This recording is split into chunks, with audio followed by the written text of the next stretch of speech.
Hello friends, welcome my YouTube channel JS technical cloud. आज की इस वीडियो में हम बात करेंगे पाइथन सीरीज के next topic input and output की।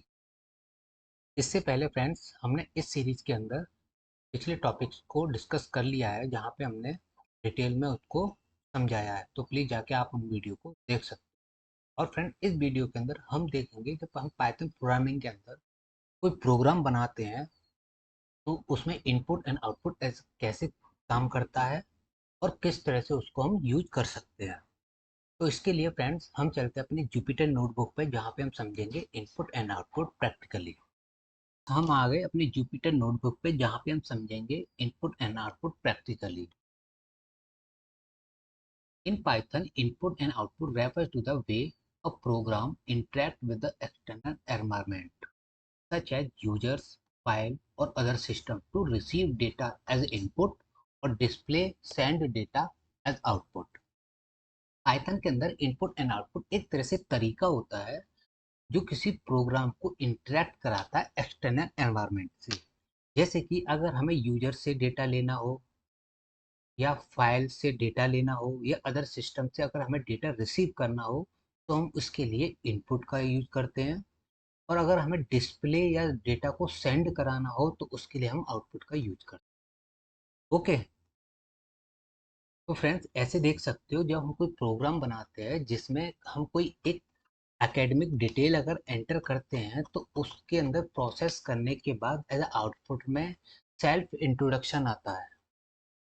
ओके, तो हम उसको कोड के अनुसार समझेंगे। तो फ्रेंड्स, आप देख सकते हो यहाँ पे मैंने कई वेरिएबल ले लिए, उसके अंदर मैंने वैल्यू स्टोर कराने के लिए मैंने इनपुट फंक्शन का यूज किया है। इनपुट फंक्शन क्या है और आउटपुट फंक्शन जो प्रिंट फंक्शन होता है वो क्या है, वो हम नेक्स्ट डिटेल में समझेंगे। बट हम इसको अभी प्रैक्टिकली एक एग्जांपल के थ्रू समझा रहे हैं कि इनपुट एंड आउटपुट कैसे काम करता है।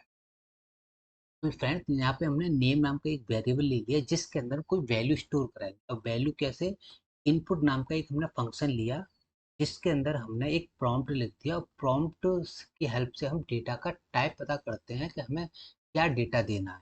ओके। तो फ्रेंड्स, ऐसे मैंने name, course name, branch name, university name, past year, company name और कंपनी एड्रेस ये वेरिएबल ले लिए। उसके अंदर हम इनपुट फंक्शन की हेल्प से हम डेटा एंटर करा देंगे। तो फ्रेंड्स, मैंने इसको एग्जीक्यूट किया, और फ्रेंड्स आप देख सकते हो यहाँ पे एक बॉक्स क्रिएट हो गया है, जहाँ पे आगे एक प्रॉम्प्ट लिखा है, एंटर योर नेम। तो फ्रेंड, जब भी प्रॉम्प्ट लिखते हैं तो प्रॉम्प्ट से ये पता लग जाता है कि हमें क्या एंटर करना है या इनपुट में क्या देना है। तो फ्रेंड, यहाँ पे नेम कह रहा है कि हमें एक नेम देना है। तो मैं एक नेम देता हूँ और एंटर करता हूँ, फिर इसके बाद अपना डिटेल दे दूँगा, कोर्स नेम मैं कर दूँगा बीटेक। के बाद enter, branch IT, enter, enter university name AKTU, enter, enter past year 2023, enter, enter company name MESL, enter कर दिया हमने, एंटर कंपनी एड्रेस हमने गुरुग्राम हरियाणा। ओके, एंटर कर देंगे। तो फ्रेंड्स, हमने डिटेल दे दी, और आप देख सकते हो यहाँ पे सबके सब डिटेल आ गई है। तो जितनी भी वेरिएबल्स हैं, नेम, कोर्स नेम, इनके अंदर डेटा सेव हो गया है। अब फ्रेंड्स, अब क्या करेंगे, एक प्रिंट फंक्शन की हेल्प से उस डेटा के अंदर प्रोसेस कराने के बाद एक इंट्रोडक्शन डिस्प्ले कराएंगे। ओके। तो फ्रेंड्स, मैंने प्रिंट फंक्शन को यूज किया। ओके, फिर इसके अंदर मैंने डेटा को फिल कर दिया। तो मैं इसको एग्जीक्यूट करता हूँ, तो आप देख सकते हो फ्रेंड्स, यहाँ पे एक प्रोग्राम की हेल्प से एक आउटपुट डिस्प्ले हो गया है। About your self, good morning sir, this is जय Shekhawat. I have completed BTech in IT from AKT University in 2023. Currently, I am working in MESL in Gurugram, Haryana. Thank you. तो आप friend इस तरह से किसी प्रोग्राम के अंदर इनपुट एंड आउटपुट से को यूज कर सकते हो। ओके। अब फ्रेंड्स, हम डिटेल में समझेंगे इनपुट एंड आउटपुट क्या होता है। Input is the process of receiving data from external sources such as the user via keyboard, files or other device system into the program for processing. Input एक तरह से process होता है जो data को रिसीव करता है एक्सटर्नल सोर्स से, जैसे कि अभी हमने डिटेल दी थी, इसी तरह से ये काम करता है। जैसे कि यूजर्स के द्वारा हम जैसे कीबोर्ड के द्वारा हम डेटा देते हैं, या हम फाइल्स के द्वारा डेटा देते हैं, या अदर डिवाइस सिस्टम के लिए डेटा देते हैं। ओके, तो आप इस तरह से इनपुट को यूज कर सकते हो। तो फ्रेंड्स, इसमें देखते हैं प्राइमरी मेथड क्या होता है। Input function used for standard input, ये एक तरह से स्टैंडर्ड इनपुट यूज करता है। मतलब जब भी हम इनपुट देते हैं तो नंबर या टेक्स्ट देते हैं, और फ्रेंड जब हम इसको डिस्प्ले कराते हैं, आउटपुट देते हैं, तो वो एज अ स्ट्रिंग देता है। ओके, इनपुट फंक्शन लेता टेक्स्ट है, नंबर है, बट वो रिटर्न क्या कराता है, वो स्ट्रिंग डेटा टाइप रिटर्न कराता है। हमें उसको कन्वर्ट करना पड़ता है इंटीजर या फ्लोट में। ओके, वो किस तरह से करेंगे वो हम आगे देखेंगे। तो फ्रेंड्स, हम इनपुट को एग्जांपल के थ्रू समझते हैं। तो फ्रेंड्स, हमें इनपुट यूज करने के लिए सबसे पहले हमें एक इनपुट फंक्शन लेना है। हमें लिखना है इनपुट और राउंड ब्रैकेट देना है। ओके, राउंड ब्रैकेट देना है। अब फ्रेंड्स, इसके अंदर एक प्रॉम्प्ट लिखना है। आप प्रॉम्प्ट लिख सकते भी हो और नहीं भी लिख सकते, ये एक ऑप्शनल होता है। पर प्रॉम्प्ट लिखने से ये फायदा हो जाता है कि हमें इनपुट में क्या देना है। ओके, जैसे कि मैं इनपुट फंक्शन यूज कर रहा हूँ, उसके अंदर मैंने एक प्रॉम्प्ट लिख दिया, एंटर योर नेम। तो हमें इससे ये पता लग जाएगा कि हमें इसके अंदर नेम एंटर करना है। ओके, तो नेम नाम का एक वेरिएबल लिया है, जिसके अंदर इनपुट का जो डेटा लिया जाता है इनपुट की हेल्प से, वो नेम नाम के वेरिएबल में स्टोर हो जाता है। और नेम नाम का वेरिएबल प्रोग्राम के अंदर प्रोसेस करता और वो आउटपुट को डिस्प्ले करता है। ओके, अब फ्रेंड्स, हमने जब एंटर नेम नेम एंटर किया तो वो टेक्स्ट दिया, तो वो एक जो रिटर्न करेगा वो स्ट्रिंग डेटा टाइप रिटर्न करेगा। ओके, अगर फ्रेंड्स हमें एक नंबर रिटर्न कराना हो तो लेगा तो वो है ना, नंबर ले सकता है, टेक्स्ट ले सकता है। जब वो रिटर्न कराएगा तो वो एक स्ट्रिंग डेटा टाइप रिटर्न कराएगा, बट हमें रिटर्न क्या कराना है, इंटीजर डेटा टाइप रिटर्न कराना है। तो फ्रेंड, इसके लिए हमें कन्वर्टर का यूज करना पड़ेगा। कैसे? हमने सबसे पहले क्या करना है, इनपुट फंक्शन यूज करना। फिर इसके अंदर एक प्रॉम्प्ट लिखना है। प्रॉम्प्ट क्या होना चाहिए, एंटर योर एज, क्योंकि हमें एज लेनी है तो हम प्रॉम्प्ट लिख देंगे एंटर योर एज। ओके, फिर फ्रेंड्स, इसको इनपुट फंक्शन को हम एक दूसरा इनपुट एक फंक्शन यूज करेंगे, इंट फंक्शन। इंट फंक्शन क्या करता है, इंट फंक्शन जो अदर डेटा टाइप को इंटीजर डेटा टाइप में कन्वर्ट कर देता है। जैसे कि हमने एक इनपुट लिया, एंटर योर एज। जब हम एज एंटर करेंगे तो इनपुट फंक्शन उसको एज अ इनपुट तो टेक्स्ट वो नंबर लेगा, बट वो रिटर्न में क्या कराएगा, स्ट्रिंग डेटा टाइप रिटर्न कराएगा। हमें स्ट्रिंग डेटा टाइप रिटर्न नहीं कराना, हमें कराना एक इंटीजर डेटा टाइप। तो उसके लिए हमने एक इंट फंक्शन यूज किया, उसके अंदर हमने इनपुट फंक्शन को डाल दिया। तो फ्रेंड, इस तरह से जो इनपुट जो स्ट्रिंग देगा, वो इंट फंक्शन इंटीजर कन्वर्ट कर देगा और एज नाम के वेरिएबल के अंदर वो सेव हो जाएगा। ओके, और फ्रेंड्स, अगर हमें इंटीजर की जगह फ्लोट रिटर्न कराना हो तो हम फ्लोट फंक्शन का यूज कर सकते हैं। ओके, तो इस तरह से आप कन्वर्टर का यूज कर सकते हो।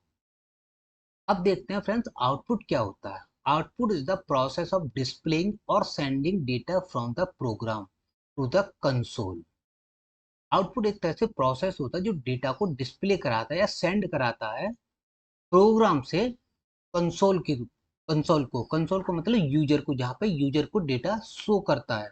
ओके, फाइल्स को और अदर सिस्टम डिवाइस को। ओके, जैसे कि प्राइमरी मेथड में जहाँ पे हम लिखते हैं प्रिंट फंक्शन। प्रिंट फंक्शन क्या होता है, प्रिंट फंक्शन इस तरह से आउटपुट डिस्प्ले कराता है। जो हम इन प्रोग्राम के अंदर प्रोसेस करते हैं, अगर हमें यूजर को कोई डेटा डिस्प्ले कराना है तो हम उसके लिए हम प्रिंट फंक्शन का यूज करेंगे। ओके, ये एक तरह से स्टैंडर्ड आउटपुट देता है। कैसे काम करता है, सबसे ये होता है सिंटैक्स क्या है इसका, print function. Okay, print, round bracket लगाते हैं। अब इसको कैसे आउटपुट देते हैं, कैसे डिस्प्ले कराते हैं, वो हम समझते हैं।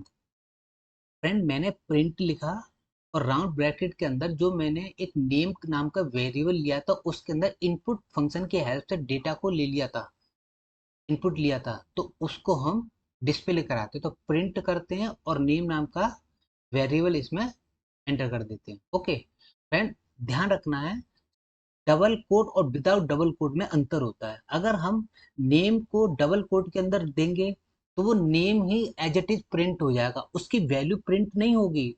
अगर हम विदाउट डबल कोट को यूज करते हैं नेम को, तो वो इसकी वैल्यू रिटर्न कराएगा। जैसे कि हम अभी इसमें डबल कोड नहीं लगाया, तो नेम नाम का एक वेरिएबल एज अ वर्क करेगा और उसके अंदर जो वैल्यू होगी वो एज अ आउटपुट डिस्प्ले हो जाएगी। फ्रेंड, इसको हम एग्जीक्यूट करते हैं, तो आप देख सकते हो यहाँ पे नेम नाम का वेरिएबल है, नेम इज नॉट डिफाइंड। सबसे पहले हमें डिफाइन कराना पड़ेगा, क्योंकि यहाँ पे नेम एरर है, क्योंकि नेम नाम का वेरिएबल नहीं कराया है। क्योंकि ऊपर अभी मैंने इनपुट के अंदर जो मैंने बताया था, जैसे कि फ्रेंड यहाँ पे नेम नाम का वेरिएबल है, यहाँ पे मैंने एक उसको एग्जीक्यूट करा दिया, तो नेम यहाँ पे मैंने एंटर देता हूँ अमन। ओके, और मैं इसको एंटर कराया, तो यहाँ पे नेम नाम के वेरिएबल के अंदर अमन नाम स्टोर हो गया। अब फ्रेंड्स मैं क्या करता हूँ, यहाँ पे प्रिंट फंक्शन क्या है, इसको मैं एग्जीक्यूट करता हूँ, तो आप देख सकते हो यहाँ पे अमन डिस्प्ले हो गया। ओके, हमें पहले डिफाइन करना पड़ेगा, जिसको भी हमें प्रिंट करना है, जिसको भी हमें डिस्प्ले कराना है, उसको पहले डिफाइन करना पड़ेगा। ओके, तो फ्रेंड हम अब क्या करते हैं, हम जो हमने एक एज नाम का ये वेरिएबल लिया था, जिसके अंदर हमने कन्वर्टर यूज किया था, इंट कन्वर्टर, इंटीजर जो होता है उसको यूज किया था। यहाँ पे हमने एक इनपुट लिया था, एंटर योर एज करके प्रॉम्प्ट लिखा था उसमें। हमने जब एज इसको हमने एग्जीक्यूट किया, तो फ्रेंड इसमें ये एज मांग रहा, तो मैंने एज लिख दी 25। ओके, मैंने इसको एंटर कर दिया, तो फ्रेंड आप देख सकते हो एज नाम के वेरिएबल के अंदर 25 नंबर स्टोर हो गया। अब क्या करता हूँ मैं, प्रिंट फंक्शन की हेल्प से इसको मैं डिस्प्ले कराता हूँ, तो आप देख सकते हो यहाँ पे 25 डिस्प्ले हो गया। ओके, अब मैं क्या करता हूँ फ्रेंड्स, यहाँ पे मैंने यहाँ पे स्ट्रिंग ले लिया, एक इंटीजर ले लिया, अब मैं यहाँ पे फ्लोट वैल्यू लेता हूँ। ओके, तो फ्रेंड्स आप देख सकते हो यहाँ पे मैंने फ्लोट नाम का फंक्शन का यूज किया है, इसको फ्लोट में कन्वर्ट करने के लिए। मैं इसको पे क्लिक करता हूँ और यहाँ पे मैं रन रन कराता हूँ, और फ्रेंड्स ये कह रहा है enter your height, height enter करा है, तो मैं हाइट एंटर कर दूंगा 5.6। ओके, तो मैं इसको एंटर कर दूंगा, तो फ्रेंड्स हाइट नाम के वेरिएबल के अंदर 5.6 नाम की वैल्यू स्टोर हो गई। मैं फ्रेंड क्या करता हूँ, इसको एग्जीक्यूट करता हूँ, तो आप देख सकते हो मैंने जब हाइट को प्रिंट कराया तो यहाँ पे 5.6 प्रिंट हो गया। ओके, तो आप इस तरह से इनपुट एंड आउटपुट को यूज कर सकते हो। अगर फ्रेंड यहाँ पे कोई एरर आती है, तो एरर को भी हैंडल करना आना चाहिए आपको। एरर को हैंडल करने के लिए हमें क्या लिखना है, सबसे पहले ट्राई लिखना है। ओके, और कॉलन लिखना है, कॉलन देना है, फिर इसके बाद टैब टैब करके हमें एज नाम के एक वेरिएबल ले लिया जिसके अंदर हमें कोई एक इंटीजर स्टोर कराना है। ओके, तो हमने ये इस तरह से प्रिंट करा लिया। ट्राई के अंदर हम फ्रेंड्स कोड लिखेंगे जिसमें से कोई एरर आ सकती है। ओके, एरर को अगर हमें हैंडल करना है, तो हम जहाँ पे एरर आएगी उसको ट्राई के अंदर कोड लिखना है। ओके, फिर उसके बाद क्या लिखना है फ्रेंड, एक्सेप्ट कौन सी एरर आएगी, कौन सी एरर आ सकती है, पहले ये फाइंड करना है। इसमें आएगी वैल्यू एरर। ओके, तो वैल्यू एरर के लिखना है, फिर इसके बाद कॉलन के बाद हम प्रिंट फंक्शन यूज करेंगे।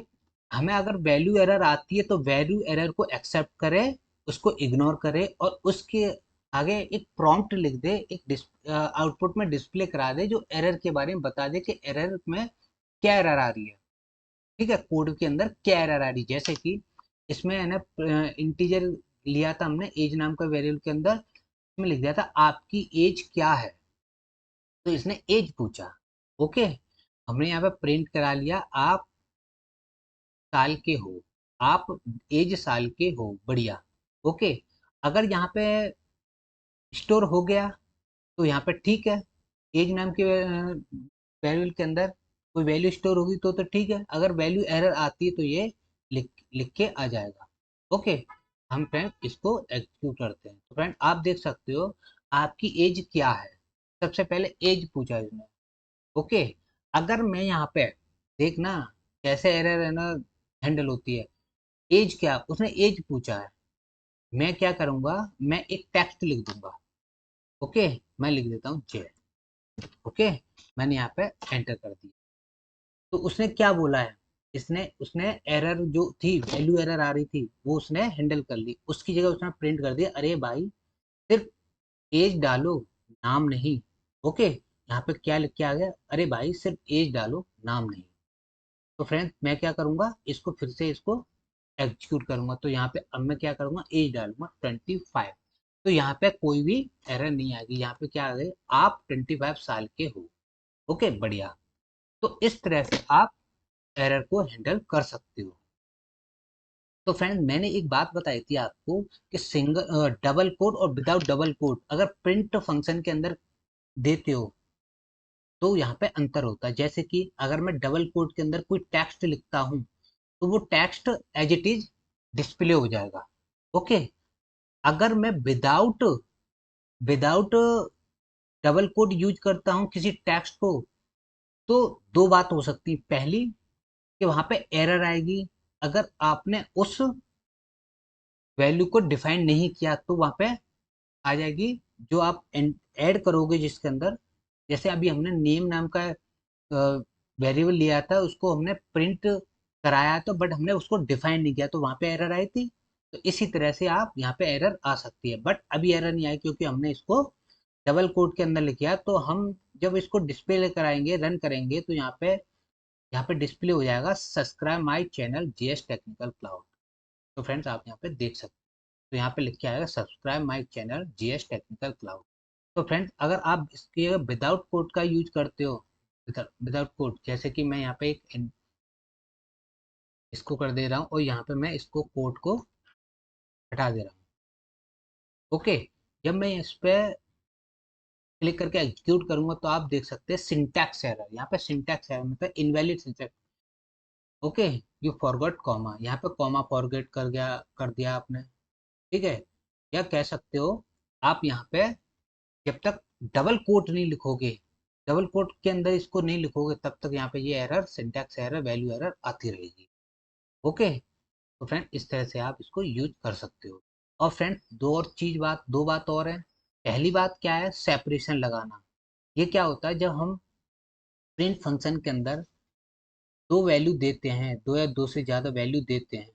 ओके, तो उसके अंदर सेपरेशन लगाना जरूरी होता है। मतलब उसको दो वैल्यूज को कैसे उसको सेपरेट करना है।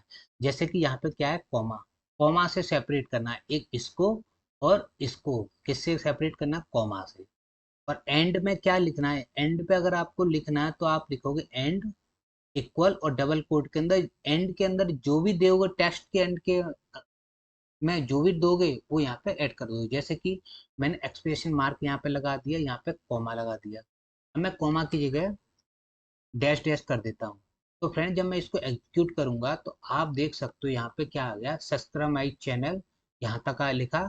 फिर इसके बाद ये डैश डैश डैश इसके बीच में हो गया, मतलब सेपरेट हो गए डैश डैश से।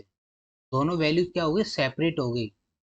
और एंड में क्या आ गया, एक्सप्रेशन मार्क्स आ गए।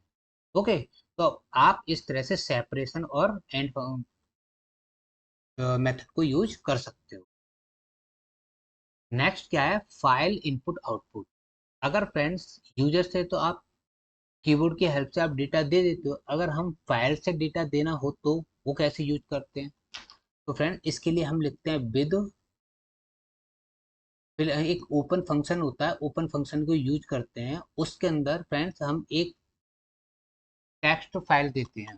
टेक्स्ट फाइल या किसी फाइल का नेम दे सकते हैं, किसी फॉर्मेट में हो सकता है। तो टेक्स्ट नाम के फॉर्मेट की फाइल देते हैं। फिर इसके बाद ऑपरेशन क्या करना चाहते हैं, हम राइट करना चाहते हैं। राइट का दो प्रोसेस होता है, एक होता है अगर ये फाइल क्रिएट है, next new dot T x T नाम की जो फाइल है, अगर वो क्रिएट है तो उसके अंदर ये लिख जाएगा। अगर क्रिएट नहीं है तो वो क्रिएट कर देगा और उसके अंदर ये लिख जाएगा। Okay, encoding UTF dash 8 use करेंगे एज फाइल। ओके, तो इसको कॉलन लगाने के बाद फाइल जो है, फाइल के अंदर जो न्यू डॉट टेक्स्ट ली थी उसके अंदर हम क्या एक फंक्शन लगा देंगे राइट। हमें क्या लिखना है, हमें लिखना है subscribe my YouTube channel JS technical cloud. Okay, फिर इसके बाद हम प्रिंट कर देंगे टेक्स्ट फाइल में डेटा लिख दिया है न्यू डॉट टेक्स्ट, चेक कर लो। ओके, हम फ्रेंड्स इसको एग्जीक्यूट करते हैं। तो फ्रेंड आप देख सकते हो टेक्स्ट फाइल में डेटा लिख दिया है न्यू टेक्स्ट, चेक कर लो। आप चेक करने के लिए क्या करोगे, होम पे जाओगे, जुपिटर के होम पे, यहाँ पे आप देखोगे न्यू टेक्स्ट नाम का एक फोल्डर, सॉरी फाइल क्रिएट हो गई। जब मैं फ्रेंड इसको डबल क्लिक करूंगा तो आप देख सकते हो इस पे लिखा है subscribe my YouTube channel JS technical, यहाँ पे लिखे आ गया। तो आप इस तरह से फाइल में डेटा दे सकते हो। अब फाइल फ्रेंड्स अब क्या करेंगे, हमने ये फाइल से डेटा तो लिख दिया, क्रिएट फाइल कर दी और उसके अंदर डेटा भी लिख दिया। अब हम क्या करेंगे, नेक्स्ट हम रीड करेंगे जो उसके अंदर डेटा है उसको हमें रीड करना है कि क्या डेटा क्या लिखा है। तो विद लिखेंगे, ओपन फंक्शन यूज करेंगे और यहाँ पे फाइल का नेम दे देंगे, कॉमा लगा के ऑपरेशन क्या करना है, रीड करना है। तो आर एनकोडिंग यूटीएफ-8 एज फाइल, और फाइल डॉट रीड क्या करना है, हमें इसको रीड करना है तो रीड फंक्शन को यूज करेंगे फाइल डॉट रीड, और रीड करने के बाद हम एक कंटेंट नाम के वेरिएबल के अंदर उस डेटा को स्टोर कर देंगे और हम कर देंगे प्रिंट कर देंगे उस कंटेंट को। ओके, हम इसको एग्जीक्यूट करते हैं। तो आप देख सकते हो अभी हमने लिखा था subscribe my YouTube channel JS technical cloud new dot text नाम की फाइल के अंदर। अब जब हमें रीड करना है तो हम क्या करते हैं, इस तरह का कोड लिख लेते हैं और फिर उसके बाद इसको रन कर देते हैं। तो आप देख सकते हो न्यू डॉट टीएक्सटी में एक जो लिखा था हमने अभी वो यहाँ पे डिस्प्ले होगा, subscribe my YouTube channel JS technical cloud. तो आप इस तरह से ओपन फंक्शन का यूज कर सकते हो फाइल के अंदर। ओके, अब फ्रेंड्स क्या करते हैं, अगर यहाँ पे एरर आती है कोई तो उसको भी हमें हैंडल करना आना चाहिए। जैसे कि हमने ट्राई यूज किया, ट्राई कॉलन, फिर इसके बाद कोड लिख दिया जिस कोड के अंदर से हमें डेटा रिटर्न कराना, कोड लिख दिया। ओके, फिर इसके बाद कोड के बाद अगर यहाँ पे कोई एरर आती जैसे कि फाइल नॉट फाउंड एरर, अगर file new new dot TX नाम की फाइल अगर यहाँ पे डिस्प्ले नहीं हो रही है, यहाँ पे है नहीं, तो यहाँ पे एक एरर आ जाएगी, ओप्स टेक्स्ट फाइल नहीं मिली। ओके, अगर टेक्स्ट फाइल मिल गई है तो यहाँ पे जो डेटा होगा टेक्स्ट फाइल के अंदर वो यहाँ पर रीड होके यहाँ पर डिस्प्ले हो जाएगा। ओके, तो फ्रेंड मैंने न्यू एसएस मतलब ये न्यू फाइल है, ये इसके अंदर कोई डेटा है नहीं है, तो यहाँ पे एक एरर आएगी, फाइल नॉट फाउंड एरर आएगी, उसको हैंडल करके इसकी जगह लिख देगा ओप्स टेक्स्ट फाइल नहीं मिली है। ओके, हम इसको एग्जीक्यूट करते हैं तो यहाँ पे क्या आ गया, ओप्स टेक्स्ट फाइल नहीं मिली है, क्योंकि न्यूज एस डॉट टेक्स्ट नाम की फाइल कोई अभी है ही नहीं। अगर फ्रेंड्स हम क्या करते हैं, हम इसको न्यू करके न्यू डॉट टी टेस्ट कर देंगे, क्योंकि ये फाइल तो हमारे पास है और उसके अंदर डेटा भी है, तो उसको हम रीड करना, तो हम फ्रेंड्स इसको क्या करेंगे, इसको एग्जीक्यूट करेंगे। तो आप देख सकते हो subscribe my YouTube channel JS technical cloud, ये उसमें लिखा हुआ था वो यहाँ पे डिस्प्ले हो गया। तो आप इस तरह से अगर फाइल नॉट फाउंड वाली एरर आती है उसको कैसे हैंडल करते हो, आप इस तरह से कर सकते हो।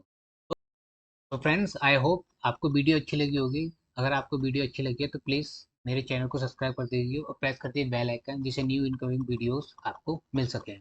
Okay, thank you so much.